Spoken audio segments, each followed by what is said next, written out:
Hi everyone, today we're going to make a recipe from this book, Pillsbury's Bake Off 45th Contest magazine. I bought this at the grocery store and it has this recipe in it that I enjoyed, salted caramel macaroons. And this is what they look like. Macaroons and macarons are two different kinds of cookies. Macaroons are made usually with coconut, and this is what they look like here. Macarons are made with egg whites, and I have a recipe up on how to make those French macarons, and I will put a link up here on the annotations in the description box if you want to go check those out. I'm making a half recipe because the full recipe makes a lot, so I'm just making half. So in a large bowl I'm going to place 3 cups of coconut, and that is 14 ounces. The recipe does not say what kind of coconut to use. I am using sweetened coconut because that's what I happen to have in the house. To this, I am going to add 7 ounces of sweetened condensed milk and 6 ounces of caramel topping. Now this is the topping that they sell to put so people can put it on ice cream, like a butterscotch or a caramel topping. It comes in a jar, and that's 5 ounces, and I'm going to add another ounce to make 6. I'm also going to add 3/4 of a cup of chopped pecans, but of course you can leave those out if you're allergic to nuts. And 1/2 cup of all-purpose flour, and that's just regular flour. I'm also going to add 1/2 cup of chocolate chips. These are semi-sweet chocolate chips because that's what I prefer, but you can use what you want. And then you're going to need 3/4 of a teaspoon of sea salt, and it's going to be divided. So I have 1/2 teaspoon here in this container, and the other 1/4 teaspoon I've set aside, and we're going to use that in a few minutes. So add all the ingredients into the bowl and just stir it up until it's combined. Next, prepare a baking sheet by greasing it. I'm using a silicone mat. These, nothing stick to these, they're wonderful. And another thing I'll tell you about is my baking sheet. It's kind of hard to tell, but it's actually an insulated baking sheet, which means that it has an air space that's in between here. And there's actually some holes here in the corners. It's to let the water out if you wash it.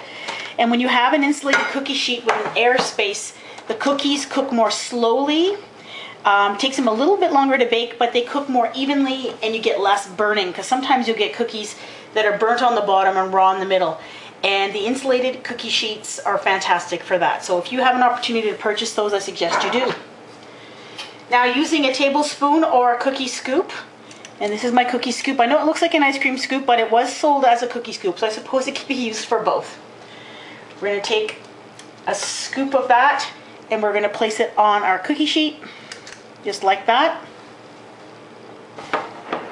This is another insulated cookie sheet, a different brand name. This one's Wilton, the other one was Baker's Secret, but the same idea.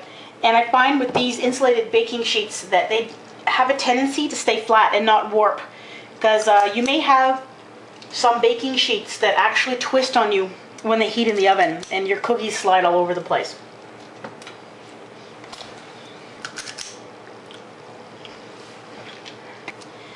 And if you're wondering why I make so many things with coconut, well, I have a husband who loves coconut, so I make things that my family will enjoy, because for the most part, we're the ones that eat them.